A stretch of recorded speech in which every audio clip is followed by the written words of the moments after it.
it as well. He really wants to be playing Hearthstone full time, but he's got to work at the family business to be paying some of those bills. So this match for the two of them, really big tone setter for the rest of this tournament. It's going to be the equivalent of a steel cage match in Hearthstone, Admirable. There is no escaping this one. Nope. You have to win. It's the only way out. One player wins, moves on. The other player eliminated from the tournament. Let's get into it, though. First game, DiegoDias on the N'Zoth Paladin and Trunks on the Burn Mage. He does have a more controlling version of the Burn Mage, though. A couple of old-school choices in here. He's got that copy of Pyros, of course, that you see in the opening hand to help ensure he's got some drops at every step of the way. But he's also got a Cabal Courier. He's got a Polymorph. He's got a Meteor. A lot of choices that we've seen somewhat rotated out of the more refined Burn Mage decks, as I would call them. He's got a lot of one-ups. Acolyte of Pain as well, a Flame Strike in there. And the cards you mentioned, Cabal Courier, Polymorph. Sort of a mishmash of a deck, but, you know, sometimes it's about comfort. Sometimes it's about getting in there and just playing the cards that you like. Burn Mage is a tried and tested deck in the current meta. And you go a couple cards off to try and increase your win rate in certain matchups, the ones that he expected to hit. You know, I am not unhappy with some of these tech choices. Yeah, honestly, it's kind of a lot like what Jason Joe did in his group, but he ran into an entire aggro group. If he had been in, say, this particular one, I think you would have seen a better performance from him. And so far, Trunks, even though he dropped his first match, I do have to give him the edge where the deck lists are concerned. He has a lot of strong late-game potential where DiegoDias is more concerned with handling aggressive pushes and then having just a massive turn at the end of the game to swing in his favor. Yeah, right off the bat, DiegoDias picks Eye for an Eye, which is a secret that he's not going to use for a long portion of this game. Eye for an Eye is a good choice against these decks that rely on Ice Block to buy them extra turns, because you set them to 1, pop their block, set Eye for an Eye, or don't pop their block and set Eye for an Eye, and you basically put the mage, should they have used Alexstrasza already, in a checkmate situation. That's right. They'd have to be able to full burn you from the total that you're at, and that would force a draw in that instance. You set that Eye for an Eye, you got him in a full sleeper hold. It's tough to get out of. You can wait as long as you want, but eventually you're out. You know, we talked about neither of these guys really being professional players, but I do want to talk about the finishes that they've had, because it's nothing to really scoff at. Trunks, you know, he got 3rd place at the Gold Series for Spring in 2017. He was top 8 of China versus Europe in 2017. And while he doesn't have a ton of big stage experience, he said as he's slowly been up there, you know, piece by piece, it's made him a lot less nervous when he's on stage. Like, I remember my first time on stage, I couldn't count to 5, felt like. Wow. And that's on camera, too. I thought I had 6 mana, and I had 5. It's really embarrassing. It's a tough place to be in, man. Don't go look it up. Close that browser. I think we've all been there. You know, those moments where we just can't count to 5. DiegoDias, not quite the same. He was top 4 of spring playoffs in 2017. He was top 4 of Copa America in Season 1 in 2017. He won Copa America in 2015 in Season 1, where he eventually finished top 4 at the Grand Final there. He was also in the Winter and Summer playoffs in 2016. A little bit more of a pedigree than Trunks. Has been around the scene for, I think, a little bit longer. But still, I mean, both these players, compared to especially some of the European players, you look at their list of achievements, and it's pretty small compared to a lot of the players in this field. Whoa. Well, as tempting as a choice as Diraxis is, I think we're going with Diraxis. I mean, we might be. I don't know. That one's really tough. Mana Wyrm's an awfully good card. Mana Wyrm's really good, but Diraxis sort of gives you that, you know, that little edge against the control deck. I mean, you set Diraxis against your Control Paladin on an empty board, well, they got to deal with 6/6s. You know, it's also a way to get around Eye for an Eye. Well, Power if he's in that Tentacles. spot. Well, I was going to mention this, too. I think that all 3 of these options are really viable in this spot. They all have 3 have just very different game plans, where I think Trunks feels comfortable enough that he doesn't need a big inevitability tool towards the end. His early game is strong enough that he doesn't feel like he needs to supplement that with Mana Wyrm. And the Power Word Tentacles, that's certainly a top turnbuckle kind of maneuver where your opponent's not expecting it, and then bam, out of nowhere. Tough moments. Especially with Pyros, you have so much minion gas. Yeah. With Pyros. It's like, well, at any point in this game, I'm pretty likely to set a minion that sticks. It's the priest version of Spike Ridge Steed. Except you don't get a 2/6, you don't get taunt. But it's 1 less mana. Sounds like a deal to me. Amen, brother. Well, Consecration looks like pretty good, but that's a quality activator. Not a big minion-heavy deck, but could be a case.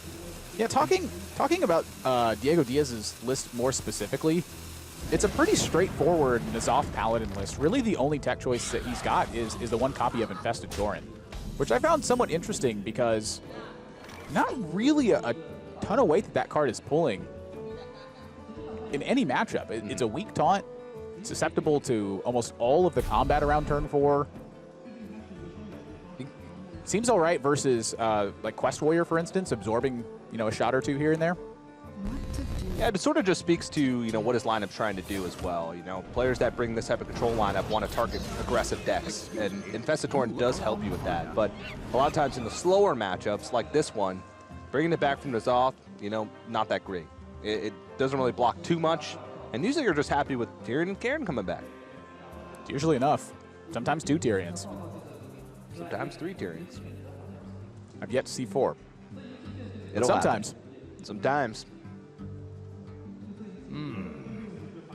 Sort of back to the same position. Acolyte of Pain is very likely to draw 2 cards with the way the board's set up. He just saw a Medivh's Valet too, but he also saw Arcanologist earlier in the game. So DiegoDias is trying to piece together, why would Trunks play this 2/3 before playing his secret? Let me think. Like, what's the importance of that? And you can see him really thinking deep into these turns. I mean, maybe he got a Power of Tentacles from the Cabal Courier early on. Well, that's a hard one to guess. And Trunks, his play starting to look fairly brilliant at this stage. If he can force Sunkeeper Tarim that early to simply handle a Medivh's Valet plus a Cabal Courier Discover, I think that's a success for him. Doesn't necessarily have to do that, but I'd say so. Looks pretty strong to me. Yeah.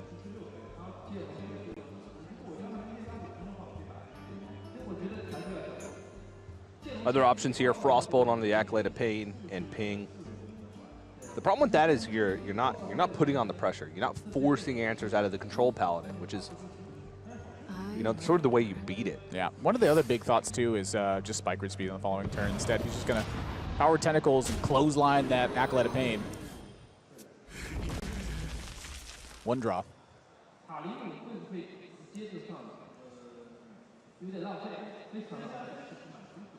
Diego's got laser focus. Yeah, I mean, you think back to the spring playoffs. Diego, one thing that he has a ton of is patience. He is one of the oldest players in the field, pushing 30 a little bit, not quite at Doc Pone status. I believe he's 28. So he's been around the block a few times. He said when we were talking to him early in the week that he thinks one of the things that he has over some of the other competitors a little bit more maturity.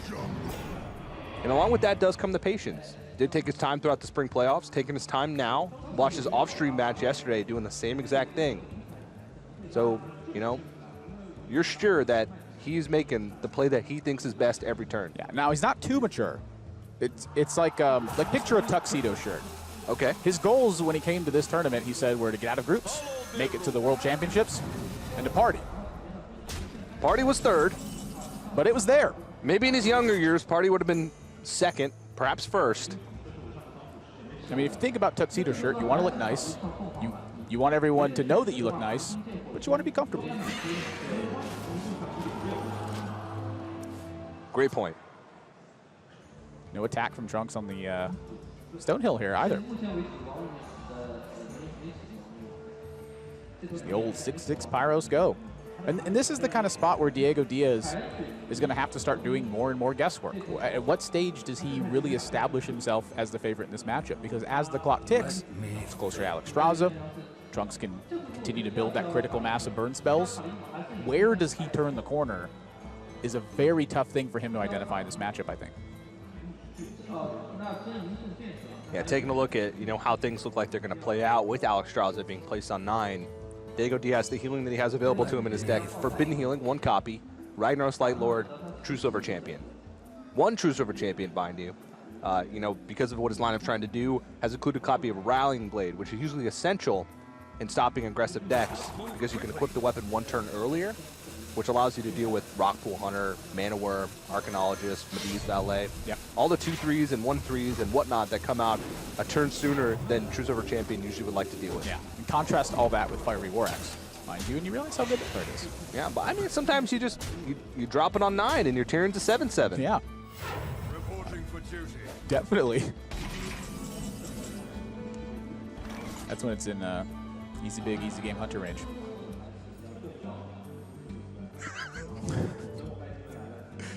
Everybody plays that card. You are absolutely correct.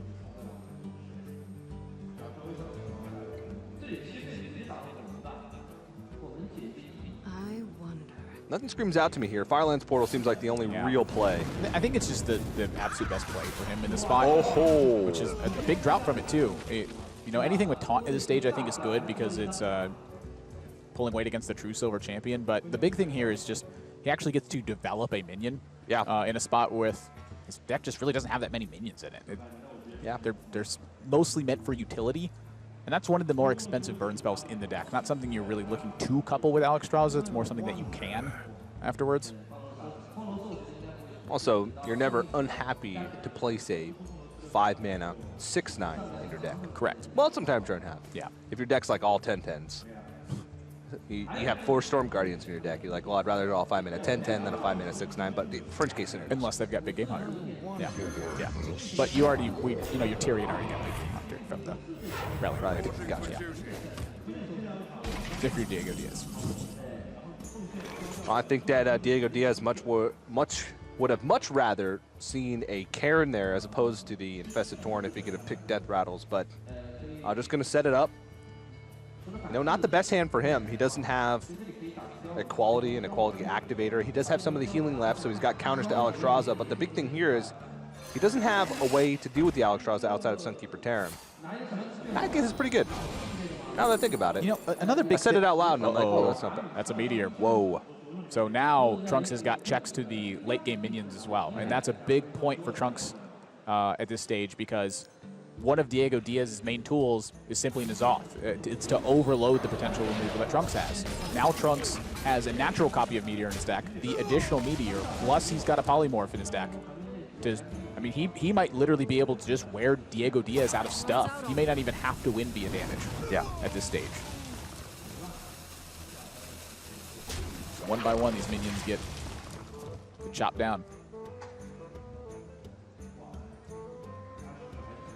And the Dirty Rat, I wanted to talk about Dirty Rat, you know, pulling Alexstrasza and it being key if DiegoDias can handle the board pressure, but he also has to worry about the 10/10 Pyros in hand, which is not an ideal hit if your opponent, you know, has Dirty Rat playing against him. I don't want to pull a 10/10 out of their hand unless you have an immediate way to generate value from that. He does have an immediate way to deal with it with Sunkeeper Terran, but the thing is, he doesn't have a way to kill it. You'd have to, you know, throw the True Silver Champion into the Direhorn Hatchling, Dirty Rat, hit Pyros, then Sunkeeper Terran, then you got 3/3s on the board with your Sunkeeper Terran, which is such a huge resource. Yeah. He's got no backup plan either, if that's the case. He has no way to deal with, you know, let's say he pulls something else, and then Pyros comes out just naturally. How does he deal with the 10/10 then? It's a fine balance, which is, it's going to be tough for DiegoDias, and this is a really tough turn. Ragnaros Lightlord, if he comes out now, the healing is, it doesn't really matter that much because you want to be able to see the Alex, remove the Alex, and then play Ragnaros Lightlord to make it so that your opponent has to get more burnout to get through it. Wow. Whoa. I did not expect this. Honestly, I think this was just the best of his plays. I think Ragnaros Lightlord, the healing effect on it is too valuable for him to throw away. Yeah. I think the Dirty Rat's too weak to launch here. But then again, if he's not using Dirty Rat now, what's his game plan with that? I mean, he could have potentially shut off a Pyros in that spot. He could have stripped away Alexstrasza. Maybe he's thinking about, well, if I draw removal later on in the game, equality plus an activator, then I Dirty Rat, then I remove, but I think that's what he's thinking. That's multiple turns away. You know, go back to that Hydrologist too for a second, where DiegoDias took Eye for an Eye. rather than, say, a redemption. You know, a Tyrion redemption turn might be something that can get him out of this. But eye for an eye, he's so far behind in this game that it'll never make headway. At this point, he's not even going to need Alexstrasza. He's got another Primordial Glyph I know. in hand. He's got Frostbolt. It feels like he's just home free right now. There's not much that DiegoDias can do. N'Zoth is going to bring back an Infested Tauren. Just body slamming him.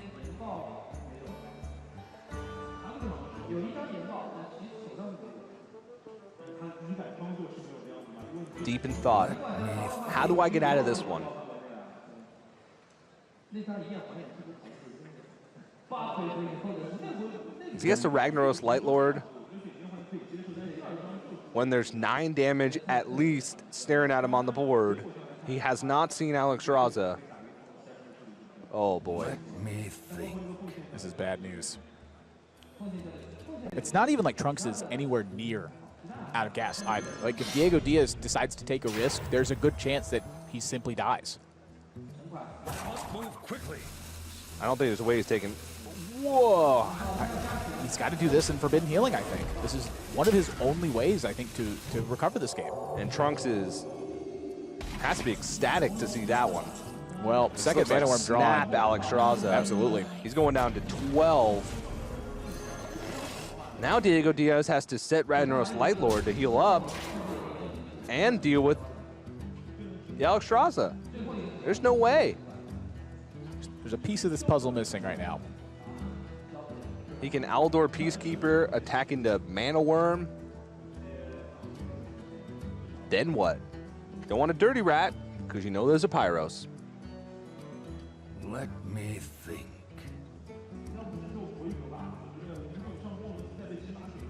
This is a figure 4 leg lock if I've ever seen one. Indeed.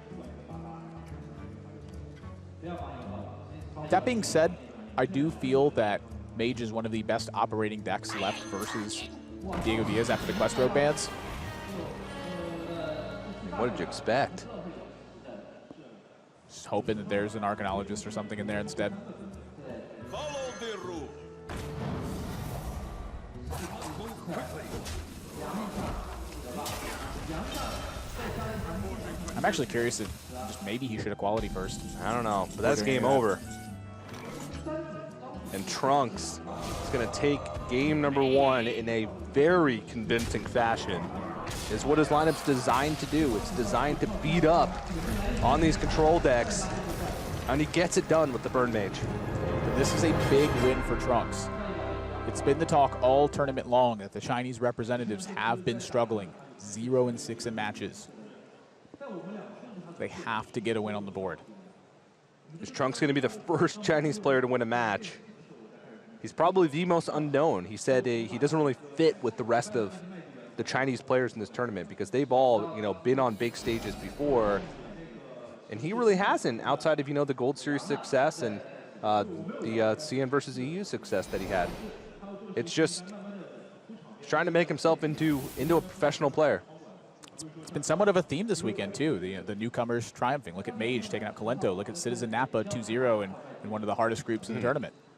Yeah, Trunks, we mentioned, he is a professional player. He's been on the big stage before, but his day-to-day lifestyle is a little bit different than some of the other players here, especially the other Chinese players. So go ahead and take a look. I'm different from other competitors here because I'm not a professional Hearthstone player. I work in IT full-time, and I have a wife and baby, so I have very limited time to practice. My wife enjoys playing Hearthstone as well, and actually, the first present I ever got her was 40 Hearthstone packs. It might not be that romantic, but the game is something special to us. We started playing Hearthstone as a hobby, but realized I was good at it, so now I want to be the best. 3-1 to Trunks, 3-0 in the tournament, taking down one of the favorites from China, Jason Zhou. This is my second international tournament, and I'm proud to be here, since out of all of China, only 4 of us made it. Winning this championship would change my life. I would become known by the Chinese fans. I'd get more opportunities to play Hearthstone and could become a professional player. And I think my wife would be proud of me. You're darn right she would, Trunks. A little bit of Trunks' successes in Hearthstone thus far. Both him and his wife have achieved legend rank. He said they started as a hobby, and he said he got good. Well, your wife's pretty good too, bud. And he speaks for himself on the Hearthstone packs. I would gladly take 40 packs. I've never heard anything more romantic in my life, Admirable. Never. Yeah, but the crowd is behind Trunks in this one. And also, looks like Matt Wabble is a member of Team 5 who has a ton of people gathered around him. They're waiting on something. Oh, mama. When the yogg-saron is just right. Everyone's having a good time here. So many fans in attendance, and the energy of the crowd has been up and down. And a lot of it has been resting on the shoulders of the Chinese performance. Yeah, I mean, this is like it's a true Hearthstone show. We don't just have matches.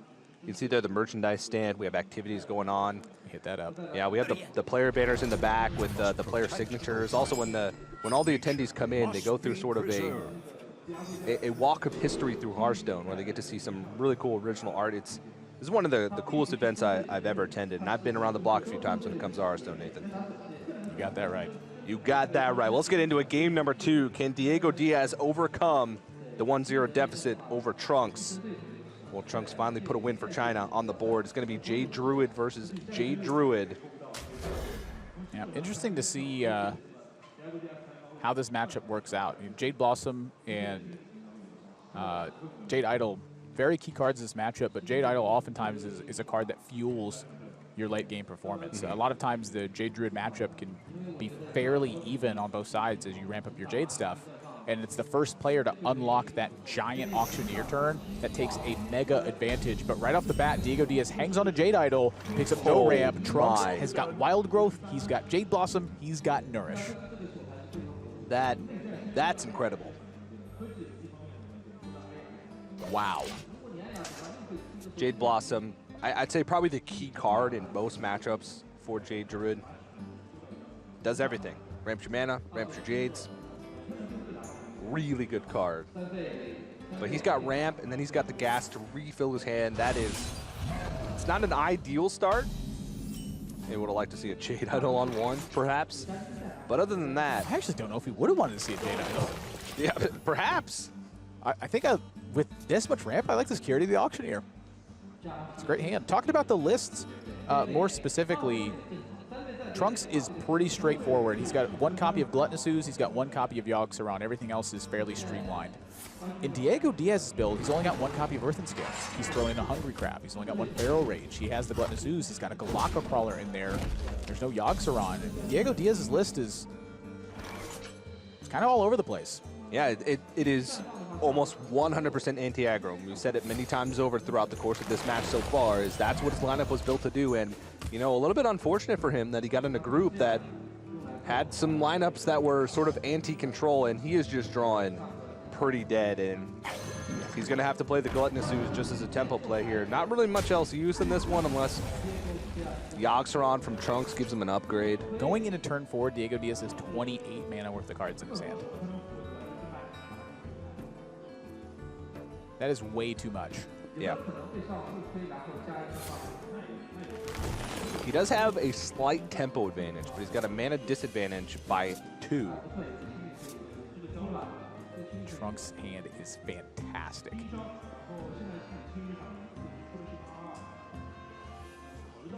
Funny story, I was actually talking to Trunks earlier in the week. Yeah, you were there too. And we asked him, he works in IT. I was like, hey, do you play Hearthstone at work? Because most of the guys that work in IT that I know just play Hearthstone all day long, unless something goes wrong. And he was like, well, I used to. I said, why? He said, well, my office used to be in the corner. My desk was like facing the wall, and I used to be able to just sit in the corner and play Hearthstone all day because nobody could see me. He said, but then his desk got moved to like the middle of the room. Uh-oh. And now his boss gets in place, so he no longer plays Hearthstone at work. Smart. Smart man. I can play Hearthstone at work. TJ gets it. I do get it. Wow. Trunks' hand is so good.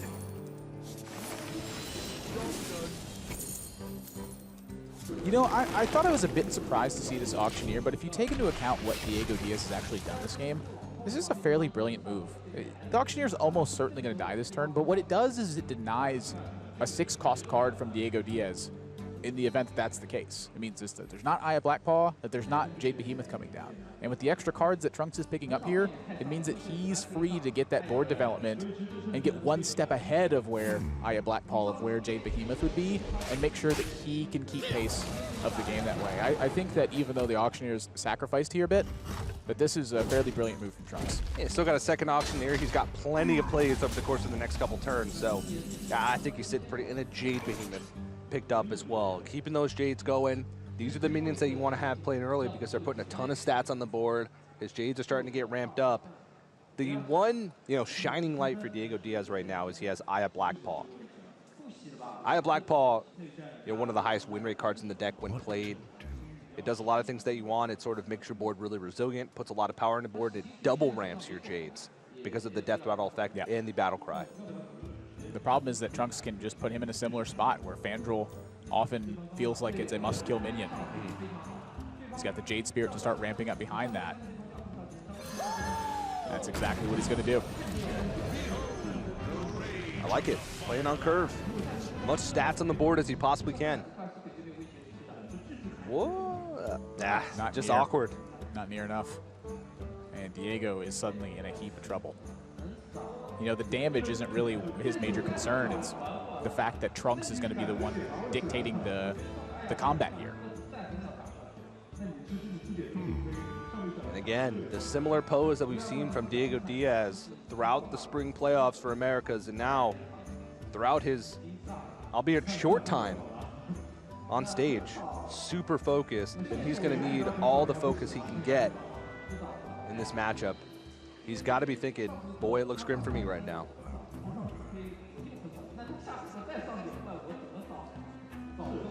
Can he afford to not develop again? Just counter-develop. Waits for no one. Also, it's like, how threatened is he by the Fandral? Very. Do you just swipe hero power and try and clean up the board a little bit? I think I like the Eye more. Yeah, I think so. But boy, is it tough. And it's potentially going to get tougher. Yeah.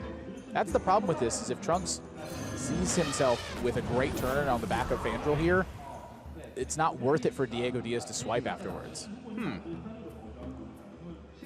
So Trunks just slams the Jade Behemoth. No, this is good. I think that's one of his strongest plays this turn, but there's a possibility to evaluate with the Wrath. If he's thinking about his turn now, I think you think about it before you play the Jade Behemoth. Yeah, I would venture to say that he has his eye on the Feral Rage. Getting both sides of Feral Rage in this matchup, I think, can buy you that little bit of extra time if it comes to a sort of a race scenario. It's acting as a removal spell or wouldn't normally be, but he's going to go for Wrath. Well, I am a bit surprised. It's very unlikely that whatever he draws changes his play. But there was a possibility that it did. And so I think that's when you have to worry about the sequencing. Yeah. Think through your turn first, see all the options, and then make the strong play. But still, I mean, Trunks definitely ahead, and I still think that was the correct line of play. Once everything was set and done, order may be a little bit off. And look, no Jade Idol either. He doesn't want the extra copies in his deck, so that means it's smart. He's looking for a specific card at this point. That's a 5/5 body he forewent, and every time he draws one, another 1 mana 6/6 or plus body. Yeah, That's a hard one to pass up. yeah, you're right. That's actually pretty tough, considering a lot of times when you drop Fandral early in the game and your Jades are 1/1, 2/2s, 3/3s, you would rather have a random card in your deck aside from a Jade Idol. But in this case, Trunks said, I would rather have another card in my deck, and I think that card probably would be Gadgetzan Auctioneer. With 5/5 though. Yeah, 5/5. That's tough, especially in this matchup where if you smell weakness from your opponent, you go Strike. in. Yeah. That was a little bit of weakness, and I'd say at this point, I'd be happy with a 1 mana 6/6. Absolutely. I think that this is a spot where Trunks could have simply chokeslammed DiegoDias and instead decided, you know what, I want an Auctioneer. And he's already played one. It's 1 in 13. I mean, it's not the worst odds. Wow. I mean, it's coming out this turn, I think 100% of the time. There is no yogg-saron in DiegoDias Jade Druid. None. He teched his deck for the aggro matchups. A Hunger Crab, a Galactic Crawler, a Gluttonous Ooze, no yogg-saron. Once you build up a big board, there is no way that DiegoDias is clearing that bad boy off. This turn's bound to be a backbreaker.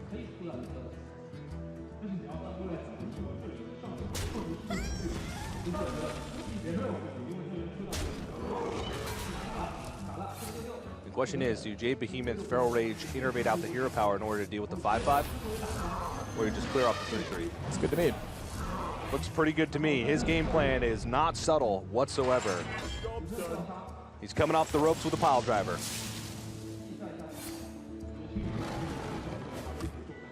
That's a lot of stuff he just played. And this is what I meant with that Fandral too. DiegoDias still has that swipe in hand, and the Fandral hasn't been too much significant value, but that was, I think, his last turn to really find a strong swipe. He would have had the swipe plus the hero power plus the trade-off on his small minion. And then hope that he can, you know, run Primordial Drake into hopefully an Auctioneer turn now that his health total is protected. Yeah. It was a tough turn though. Aya sort of screamed at me, you know, as soon as we got to turn 6. Now he's just gonna try and go for it. He was basically like, well, it's innervate or bust for me. Taking risks, trying to spot his game plan there. I count 23 damage. So do I.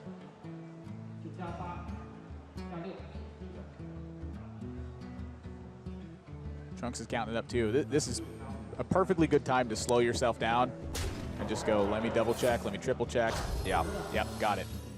2-0 lead for Trunks. DiegoDias, if he wants to keep the Latin American hopes alive, is going to need to win 3 straight games.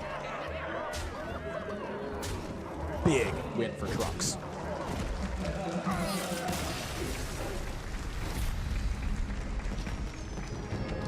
Saw Trunks had a lineup advantage, but we heard from Ant yesterday in his interview on stage. Sometimes having a lineup advantage can put pressure on you. Because if you go into a match thinking that you're advantage and you lose, it's like a little bit of shame, you know? But Trunks doesn't seem like he's feeling it. He's playing cool, he's playing calm, and he's up 2-0. It's been tight play so far. Understands when to apply the pressure. Playing very smart with his resources. It feels at every step of the way that he is fully taking advantage of the way that DiegoDias' lineup is built. It's all about killing anti-aggro, and so Trunks has converted his play to all value. Yeah, and DiegoDias, you know, over the past year, sort of taken the Brazilian scene by storm. Says he's playing for Brazil, says he's playing for a lot of people back home as well, and he took the opportunity of being on the big stage to give a shout out to some of those people, so take a look. I made a list of goals for this weekend. My first goal is to make it out of group stage. The next goal is to win a game in the second round. But my ultimate goal is to be the first Latin American to go to the World Championships. I was the first Brazilian to win the Copa America tournament, so I'm used to making history. And now, I'm the first Brazilian in a seasonal championship. DiegoDias going to the Spring Championship. A lot of casual and professional players in Brazil have reached out to show their support. I feel like I have an entire nation supporting me back home. And if I win this weekend, it finally puts Brazilian Hearthstone on the map, which it totally deserves. I just started taking English classes in my free time. Can I try saying something in English? I want to be the first Brazilian to compete in the World Championships.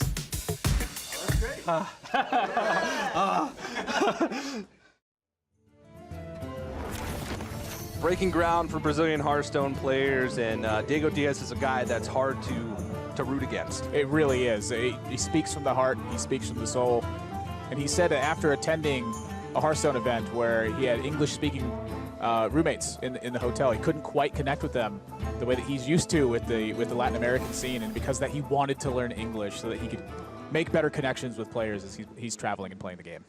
Yeah, we asked DiegoDias, you know, what the sort of the differences in culture between North America and South America, and he was like, you know, when he goes to North America, when people shake hands, they sort of shake hands from a distance. You know, they're a little bit disconnected. He said, but when he's in Brazil, you know, people when they greet each other, when they see a friend or even just an acquaintance, you know, either for the first time or after not seeing them for a while, they embrace, man. They hug. And we all hugged it out. Right. We all hugged it out in that interview room. So, but right now he needs all the love he's going to get because he's down 2-0. But don't worry, guys. Even after this match, we still got plenty of Hearthstone action coming on the day. Coming up next, another elimination match. Jason Joe taking on Treads Red, Chinese player versus a Japanese player. And Trunks looks like he's in a good spot, but if he were to fall and DiegoDias were to come back, the hopes of this Chinese crowd and the hopes of Chinese Hearthstone fans everywhere would rest on his shoulders. So still a big deal for him. And looking to make a second appearance in a row at a world championship would be a pretty big deal for Jason Joe as well. Yeah, the number of players who have that accolade grows slowly year by year. And you could be witnessing history if you're in this crowd this weekend. Oh, yeah. Tense match, game 3. Trunks match point for the next 3 games. And he's got Murloc Paladin to do it with. Oh, Murloc Paladin, great against most control matchups. It's sort of an aggressively themed deck that packs a ton of value. Trunks is a little bit less aggressive. You see more mid-range tools in his deck, like the Outdoor Peacekeeper that we saw. But he still has that aggressive package early on with Tidecaller, Rockpool Hunter, the Murloc War Leader. Just got a little bit of late game prowess to back it up. You see an opening hand like this, you go, wow, this deck's really aggressive. Well, it ticks up pretty fast afterwards. Copy of Kodo, 2 copies of Spike Ridge Steed, Curator, Primordial Drake, Light Lord, and Tyrion. Plenty of top end. If you get an opening hand like this, you are feeling good. It's a deck that really doesn't give you much room to breathe because you get through that early board. They go Tidecaller, Rockpool Hunter, Murloc War Leader, Gentle Megazord. Like, oh, got through all that. That's like, well, there's a job Tyrion. Wait. Big deal. Game in a 6/6 Divide Shield drops a 5/3 weapon. Yeah, it just feels like you never get a moment of sanctuary in the game. Especially if they get a blistering early start like Trunks has. Called it an uphill battle for DiegoDias, but this is Mount Everest. Now, that being said, I think in this particular matchup that DiegoDias has an edge. A lot of the cards are fairly equally matched in the early game. DiegoDias has weapons, he's got qualities to help fight against that pressure. And as you move towards the later stages, he's got the same tools to match Trunks. The big difference that he's got is that N'Zoth. If he's able to find and land a big N'Zoth, it is so difficult for Trunks to come back from that. It really is. He's got a couple of tools to maybe try and deal with it. I'm thinking like Outdoor Peacekeeper, Stampeding Kodo, like those types of things that the mid-range Paladin can get over the top more than the aggressive Paladin. But I mean, once you get to that stage, you've almost lost it. Trent's going to trade over. Important to sort of protect your Murlocs in this matchup to try and get that tribal synergy rolling. DiegoDias, every single time he sees 1 or 2 of these Murlocs stick to the board as well, that's a worrisome thing. Mm-hmm. You're always thinking, what if he's got War Leader? What if he's got Gentle Megazord? Those 2 cards, if Trunks is ahead, they're big hitters. So DiegoDias has 2 different ways to really handle this position immediately. Number 1 is he's got Wild Pyromancer Noble Sacrifice. That would wipe out the Tidecaller and then set up the Rockpool Hunter to die. Or he's got Rallying Blade and try to invest into future moves.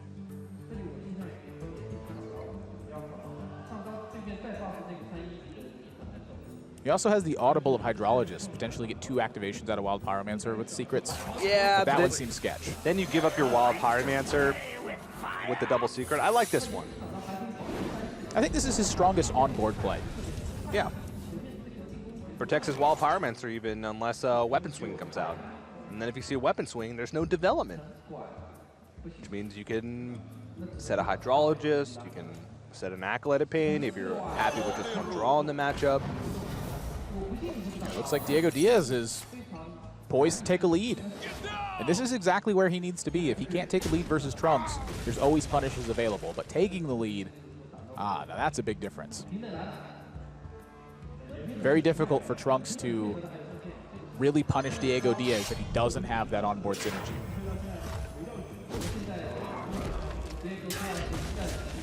This is what we talked about. You think you're home free. Now it's not yet, though. We still got a while to go. So this is that lull. DiegoDias was able to get through the board quick enough to where he will find that sanctuary that he wants so much in this matchup. That's tough. Getaway Kodo is a very common choice when you're hunting for value. But Trunks may need something more than that in this game. If that's the case, he could be eyeing redemption. Getaway Kodo provides you with more value. Redemption gives you a little bit of a better board position because it guarantees that you're going to have something next turn. Or not guarantees, but you're very likely to go next turn. Getaway Kodo is the choice. I think if he takes redemption, it's basically countered on board. Swings into the hydrologist and then boom, swings in with the wild pyromancer. Yeah, I'd be thinking down the road, like hope to draw Tyrion, get redemption with Tyrion. Yeah. That's a tough play to line up though, especially when you don't have Tyrion yet. You can do the same thing with no. No. You can. But you can't. It's not as good. Masterful. I can see it.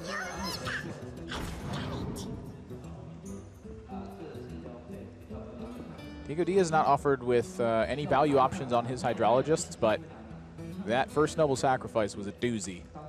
And I'm going to venture to say he's looking towards clearing off this board and setting the Acolyte Pain, and then riding that value train the rest of the way. With Curator, with Sunkeeper Tarim, with Equality, card draw is probably his #1 priority right now. And that's one of the reasons he takes the Repentance here, is he simply wants to be able to make sure Trunks cannot get ahead of him. Repentance usually pretty low priority, especially in the case when you have Equality. But his other two choices were just pretty poor. Very similar focus from both players too, as you see the over-the-shoulder look. A lot of matches you see the players looking at each other. Like I think back to Pavel at the Bahamas. Just smirking. Every time he would look up, he'd stare at his opponent. And then Doc Pone looked at him one time, he started giggling. It's so intimidating right till then. It's hard not to, because if you think back to then, Pavel would look over at somebody, have a serious face, but as soon as they look back, he would smile. It's quite amusing.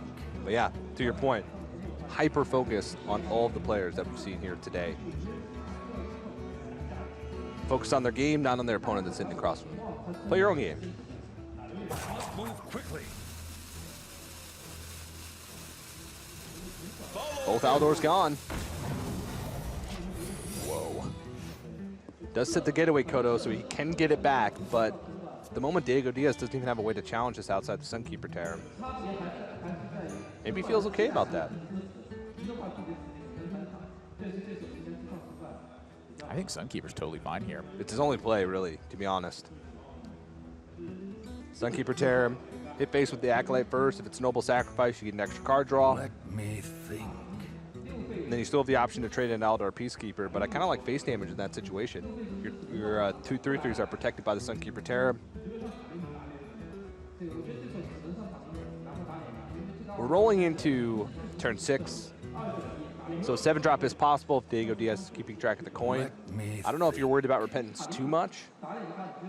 Maybe a counter Sunkeeper, but that's about it. Yeah, so if Repentance is the play from Trunks, I think the Sunkeeper then actually looks like a better play because it means you get to trade off the board. Yeah. And just, you ate a really important secret and you're rolling into Curator on the following turn. You're just outpacing Trunks in value, if that's the case. And I like keeping the Acolyte of Pain around in this scenario to threaten any small value that Trunks wants to land on board as well. I mean, DiegoDias has his next turn set up. You know, there is a consideration for not drawing cards that you can thin your deck prior to drawing them. It increased the quality of the draw post Curator.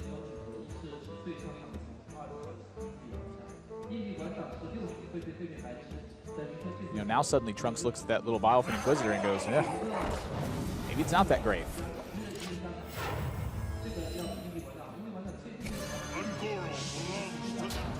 What's better there, though?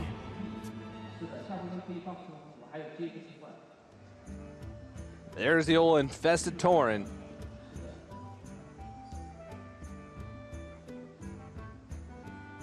I still question that choice. That's one of the only major choices I think DiegoDias line up for that question.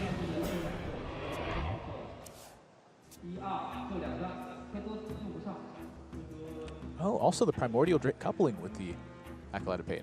It's another reason to save it. Good call. Probably just a pass. Yeah, DiegoDias isn't the one who needs to make headway in the combat. He just needs to make sure he's not dying. As long as he is not in a threatened position, he is totally fine with the way the board's going. He will outvalue as this game goes on. That's the thing to keep in mind. Just got to overcome sort of the waves of minions that Trunks is inevitably going to push out. You know, one of the things that you can do is sort of forget about how much reload Murloc Paladin actually has. Oh, yeah. All of a sudden, they get a hero power, a Murloc War Leader, and then a Gentle Megasaur. And that's a board that can potentially chew through a lot or deal a ton of damage. You get a board full of like these 1/1 Murloc tokens from the Vilephan Inquisitor, poisonous, and all of a sudden that board that you took a long time to build up is chopped down. Yeah, not very gentle. He's an aggressive Megasaur. He's a 5/4. What's gentle about that? Well, admirable. Well, +3 attack. It's not bad. Wait, could he have gone +1/+1 and kept it? No, Curator's 4 power. Never mind. Wait, no, it was a 5/4. Because of the War Leader, he could have given it +1/+1. Maybe this is a nod to he wants the War Leader on board to be more aggressive.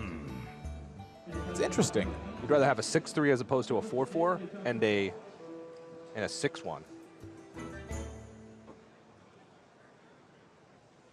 Yeah, you're right. Very curious.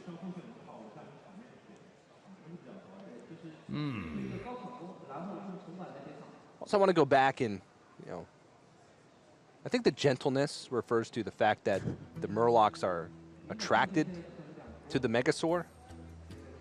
Murlocs are fickle beasts. I you get know? it. So he's actually just, he's out for power. And he's tricked the Murlocs into doing his bidding. It's not where In I a was. less dark way. Sure. Yeah, exactly. You hit the nail right on top there, man. I think it's the first time I've ever made you outright roll your eyes at me. It may be. It may be. All right, Stonehill Defender. Generate. Oh my. Oh, that is bad. You could hear a groan from the crowd here. This is like As one of they those see that. really bad arena picks, and you're like, come on. I have way too many 3-drops. The Frostwolf Grunt dies to everything. And what am I going to do with a Shield Bearer?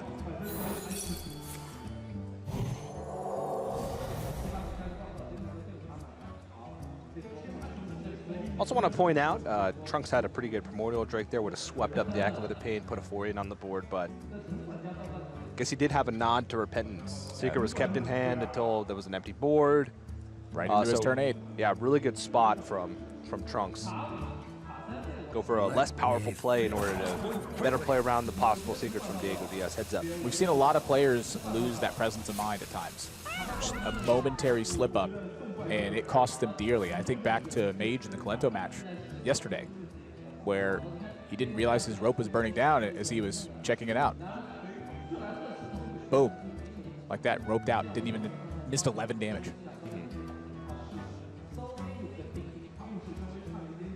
DiegoDias, ultimate comfort. No shoes. Just like home. Those are some dirty socks, but comfortable socks. Trying to sort of mimic his home environment, you know, where he plays. Do you wear shoes when you play? No. I wear shoes a lot at home, actually, now that I think about it. Weird. I know. I mean, just listen to me. Must move quickly. How long have we been talking? Just now finding this out. Oh, if I can cast it. Same. Hey, speak to me. DiegoDias, still I'd say in a reasonable spot. He hasn't taken much damage. He's chopped through some of the aggression of Trunks. One thing he does need to find, though, is some of those big threats of his own. He needs to find Tyrion. He needs to find N'Zoth. Stonehill Defender could be great as well, just because it can generate additional resources. Still got a Cairn. Still got a Cairn. So he's got a while before he gets to that point where he just plops the N'Zoth on the board and effectively wins the game. He's got to stifle the pressure even more so. So far, that seemed like the easy part for him. Like, Trunks has really not been able to get much going in this game. It's brick wall after brick wall. You know, DiegoDias, he doesn't quite have him in like a tap-out situation yet, but he's got him in a headlock. Must move quickly. It's gonna be a long time before he's out, though. That's an 8-8, but what does an 8-8 do here? Moment of truth. Shoes. Shoes it is. Sucks. Stark contrast in decks and foot attire.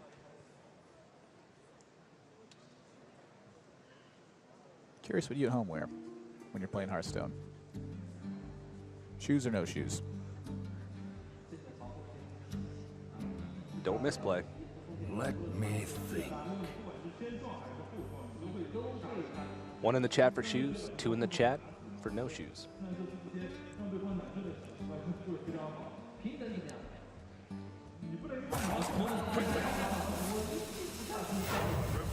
Oh, it's the rag. I like the play. You know, the heal isn't really the serviceable portion of Ragnaros in this matchup, not the Light Lord anyway. But an 8-8 will certainly test Trunks. Do you have pressure to fight back right now? Trunks, even though he's gone with the more mid-range version of the Murloc Paladin, still lacks equality, is the big thing here. One copy. 1 copy of equality. Yeah. Still lacks 2 copies of equality. But I don't know if that's going to get him very far. He's going to need that equality pretty soon to get to that 8-8. Because the one thing about Ragnaros Light Lord is if you put it on a board at this stage of the game when you know that your opponent can't get through it, it can also, you know, do the work of healing up your minions, let you sort of manipulate work off that. Poisonous. Oh, man. It's not gentle, and the Light Lord falls.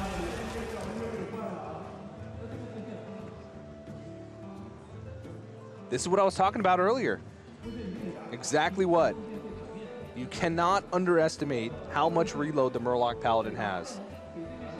Because even these small little guys with their tiny little hammers can destroy worlds. Do not overestimate, or do not underestimate, rather, overwhelming stupidity and overwhelming numbers. Enough little tiny Murlocs will get anything done. Except for the Swamp King Dread. That video is horrendous. Do you remember watching that? No. When they previewed Swamp King Dread and they just kept throwing Oh, yeah, Murloc yeah, Tiny the tiny Fin after fins. Murloc Tiny Fin? Oh, it was horrifying. It's like the Infinite Murloc's Infinite Typewriter thing. Yeah. If you have enough Murlocs in outer space playing as monkeys on typewriters, eventually they replicate Hearthstone. It's a classic saying. Something like that. Well, DiegoDias is going to be able to stabilize, but at what cost?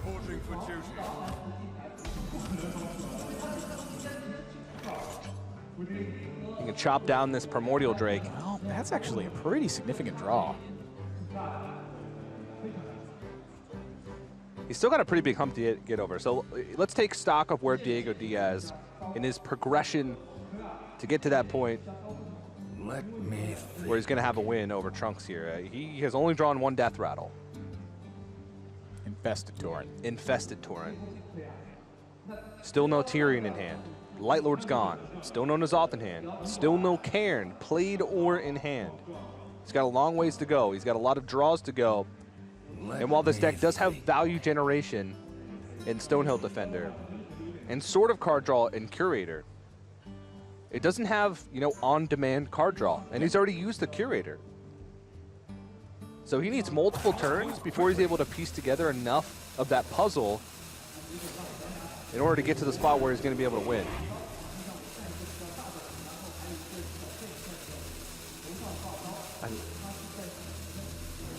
I like it. I think this is exactly where Trunks needs to be right now. DiegoDias showed a lot of trouble clearing the previous board. I say you put him to the test right now. Stonehill Defender, welcome draw. Ooh. I mean, that's a little better than Trunks from earlier. Grime Street Protector, I think, is pretty darn good here. It's good, but the one thing about Grime Street Protector is that it's better if you already have big minions on the board. And he doesn't. And he doesn't really have any big minions to even play. At the moment, he just has that Stonehill Defender. Let me think. And a 1/1. Any merit to setting a Doomsayer behind this, maybe? Take the Grime Street, set a Doomsayer. Hope that the Stonehill can... Protect it? Yeah. It's possible. Where else is he getting a better spot for that Doomsayer? You know, sure, it'll drop a 2/6 afterwards, but then you can either set the Grime Street Protector or you can Coda. If Doomsayer gets checked, it means that Trunks is playing a card from his hand to take care of that. Yeah, I think that's a victory. Yeah. He could have gone Crazy Worshipper Doomsayer, but that sort of goes against what he's trying to do there is get the Doomsayer to go off, because then he's just sort of over-committing to forcing his Doomsayer to go off. Simply playing the 6/6 is still very similar, too. Yeah. Just trying to trade resources. Again, if DiegoDias continues to trade resources, I think he finds himself ahead. Does that mean Trunks needs to continue to play more of a value-oriented game?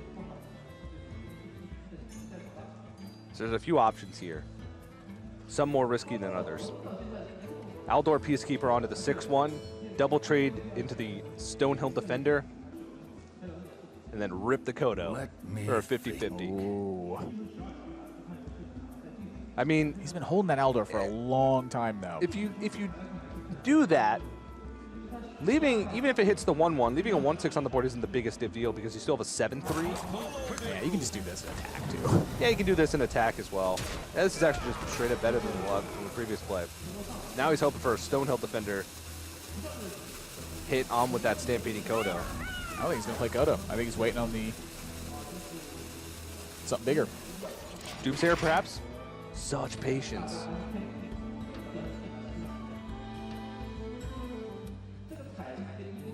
His Aldors are gone. He's already played 2, and he even played the 3rd one because he got it from Getaway Kodo. So him keeping the Stampeding Kodo is a nod to one specific thing. I think Doomsayer? I don't honestly know. I can't really think of what else it could be. I mean, maybe Spike Rich Steed comes out and he hits the Stegodon on the backside. There's a few things. He could just be trying to get Diego to believe it's something other than it is as well. You know, just looking at the board and going, what's this Kodo really going to do for me? If Diego thinks it's a different card, maybe he slows down a bit. Yeah, also there's the fact that he's got a huge minion on board that needs to be removed in time from DiegoDias. And DiegoDias has been holding on to a ton of cards for a long time. He's been playing off the top of his deck, so he's saying, well, also, Stampeding Kodo doesn't have a big effect, and I also don't want to overextend into a quality clear. So Yeah. I think that's a heads-up play. And if it slows Diego down enough, can you actually buy a big tempo play with the Kodo rather than just trying to keep pace and then seeing Diego, as a result, play stronger into the board? You know, he's got to find a tempo play to really generate that value, and seeing the Aldor Peacekeeper, you know, once again, shuts that down. Back on the value plan.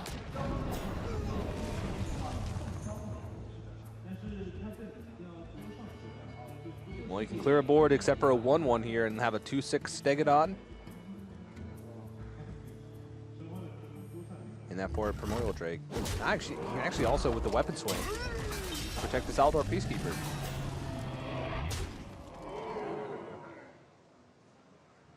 I draw like turn 17 now. Trunks drops DiegoDias to 27.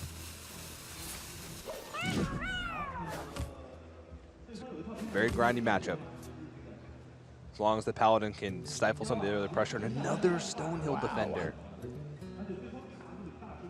But are we going to get 3 pretty underwhelming Stonehill defenders in a row? Or can we finally put our faith in it? This card has got such a high chance to find a strong Paladin taunt. Primordial Drake. I think that's just strong enough. Yeah. Shield Bearer really wants to get in there, but So does Crazed Worshipper, apparently. that's the second one we've seen too.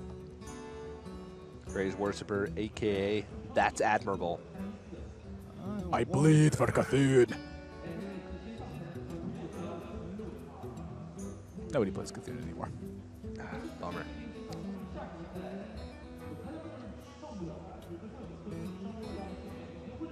Diego's really trying to find a reason to take one of the other ones.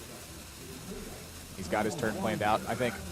I mean, Crazed Worshipper does have the benefit of him being able to play it this turn. I think that's Wow. So he's going for the Doomsayer now. So this was the next setup. He feels that Trunks has been floundering a little bit with his board position and says, now's the time.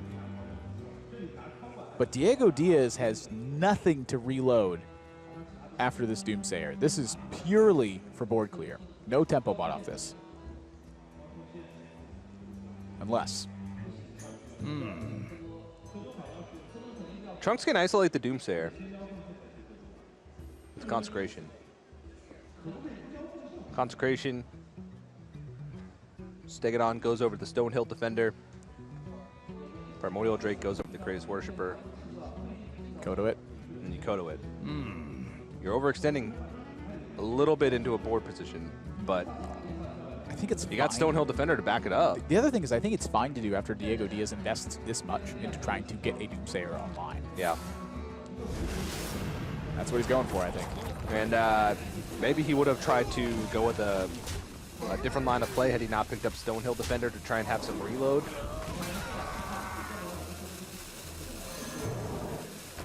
Oh my. While this is a threatening board, it's not like the biggest that I've seen for the Paladin. And if he forces an equality clear out of this Oh my gosh, he can equality, Wild Pyromancer, and then steed it. End up with a 5-6, 5-7, and clear the board off.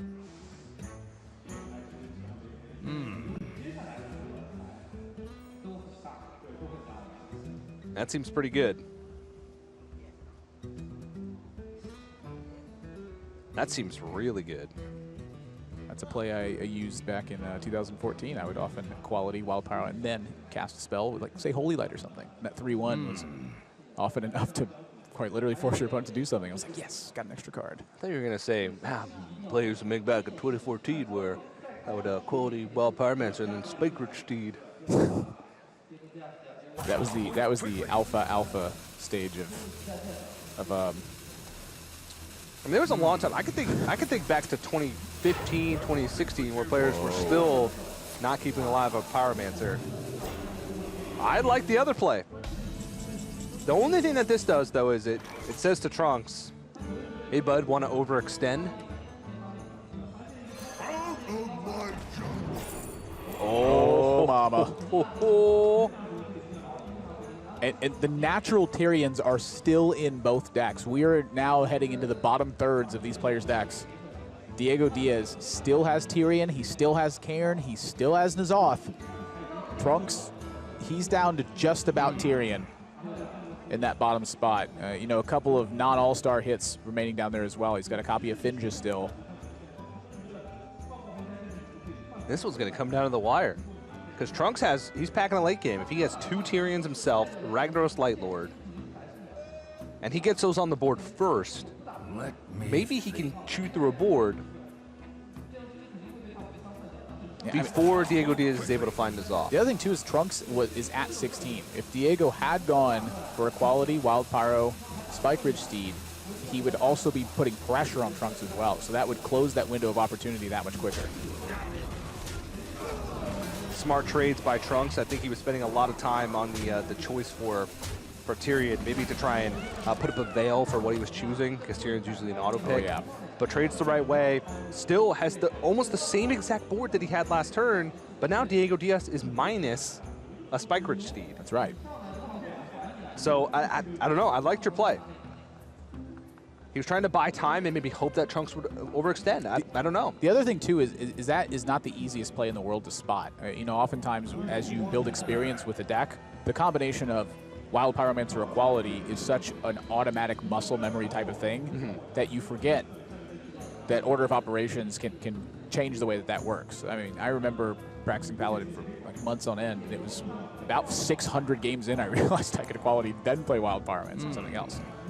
You know, especially imagine now being on the stage. You're down 2 games. This is the biggest match of your life. You can miss some stuff.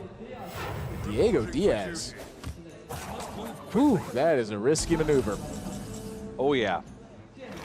4, 5, 6, 7, 8, 9, 10, 11, 12, 13, 14, 15 damage I count from Trunks. Now the question is, how do you want to start dealing damage? Do you set Spike Ridge Steed and say go, make your board resilient? Or do you jam the Tyrion, get that Ashbringer online? You put your faith in the light, TJ. I definitely like this. He made sure that he traded over the 1/1 to play around the Wild Pyromancer Equality clear, because now DiegoDias will have to trade in his Cairn, then Wild Pyro Equality, and then he loses his full Cairn, and then Trunks, that's a ton of mana. Well, I guess it's 4, but not really much development with 6 mana in his Off Paladin deck. Yep. And then he's got... I liked his face plan. Yeah. This turn, you know, 2014 World Champion Firebat once told me, the turn you go for face is the turn your opponent doesn't affect your board.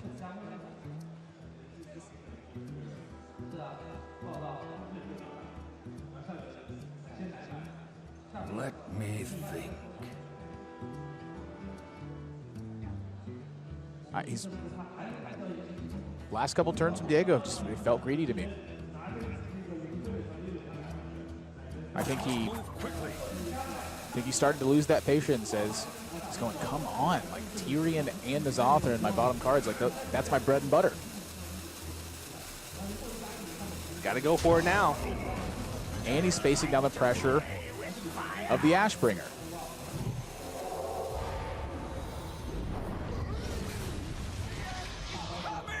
Smart for the Doomsayer to just try to buy him some time on the minion front, but He effectively needs Tyrion on his next draw. he's got Forbidden Healing to buy a lot of this like All right. back, but Do you set a Spike Ridge Steed here just to set up a 2-turn kill? I guess you have the 2-turn kill with Consecrate anyway. Forget look that. at this too. He can get away Kodo, and when the Doomsayer activates, get the Hydrologist back. So when he does this play, I'm guessing that Spike Ridge Steed was on his mind. Wow, he went for Redemption here.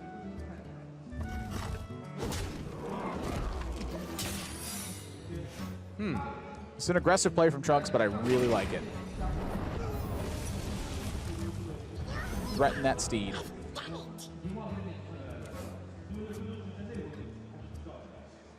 And for Diego, this looks like hero power Forbidden Healing. DiegoDias has Tyrion and N'Zoth in his bottom 5.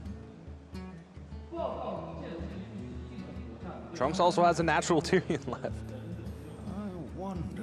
in his bottom 7.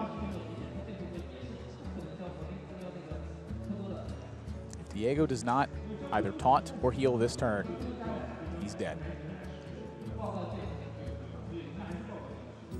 He's got to know that. I wonder.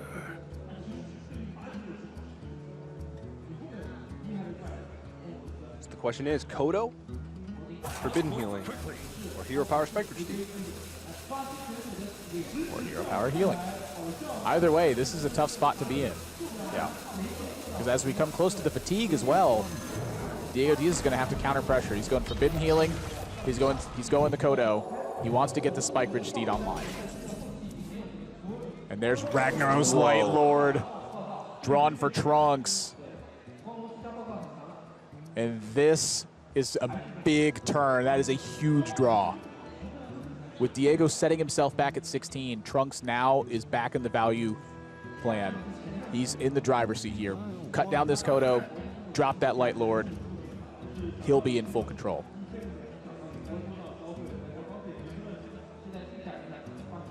Still a little bit of a decision making here.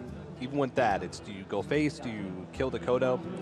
But he's going to realize that if he kills the Kodo, he protects it from being able to Spike Ridge Steed and having to attack the Ragnaros Light Lord plus a weapon shot next turn into it. The Light Lord also is better in these value battles when your opponent's board is isolated. They don't have an opportunity to just slightly damage something and try to direct that healing effect to something useless. Also, with Light Lord plus Spike Ridge Steed Consecration, he still sets up lethal next turn. Whoa. Because what? He's got, if he kills the Kodo, DiegoDias is still at 16. He's got 13 from Ragnaros Light Lord plus a weapon hit next turn, Spike Ridge Steed Consecration. That gets him through. I'm really surprised that Trunks did not hit this Kodo. Like, even at the very least, your opponent's drawing Tyrion 20% of the time here, so that 1/1 is really important to have to not to bump the Divine Shield. Yeah, imagine that if he forced him to hero power Spike Ridge Steed that turn. He would have been able to run over with Ragnaros Light Lord and then kill the Stegodon with the hero power token plus the weapon hit. If Ragnaros heals himself back up, now he's just in a strictly worse situation. He did get the Steed out of the way, though. I mean, That's true. I mean, he's still playing there's value strong here. There's a ton going through his head right now. We can look at results. We can be results oriented and say, I don't know. I think he planned this. maybe, but now he doesn't have the token left. Traded over the 1/1. If he had no minion on board, he wouldn't have been able to trade over that. Now he doesn't cleanly get through the Stegodon. Yeah, you're right. That's real tough, man. Those are small little things that could add up. He could have an empty board right now, but probably something else going through his head. No Tyrion. There's all this. It's not enough. Well, I mean, it might stall for another turn. Actually, no, it wouldn't. He's got Infested Tauren behind. It doesn't matter. He trades the. Oh yeah, because he can trade over the 3/3. Yeah. I think he's got an N'Zoth this turn. As much as he would love to have Tyrion first, he does not have time for this. If he waits, he's going to die. He needed to draw those in the other order. He needed Tyrion this turn into N'Zoth. Tyrion and N'Zoth both in the bottom 4 cards of DiegoDias' deck. I mean, he doesn't have an option. He's absolutely got to play to the board. He needs to can just fight. I mean, the other thing, too, is now he's out of healing, and he's going to be taking in fatigue first. He has to kill Trunks.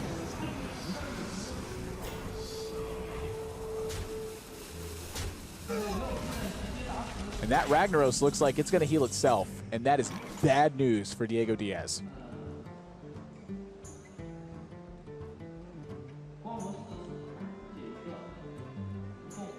Trade hit, Murlocs go.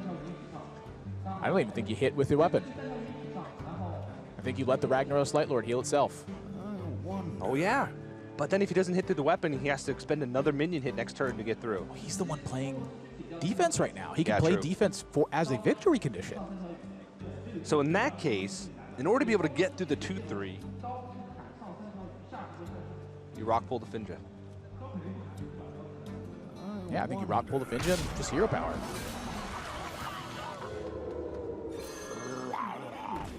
Yeah, this is a smart play. Smart play. Really smart play. Trunk absolutely has him in a sleeper hold right now.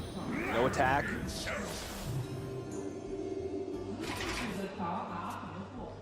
DiegoDias doesn't even have the damage to kill the front half of the tier of the Ragnaros Light Lord unless he tanks 10 damage.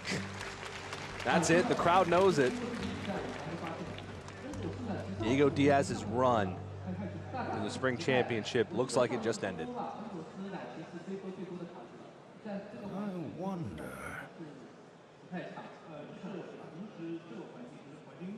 What a grueling game that was.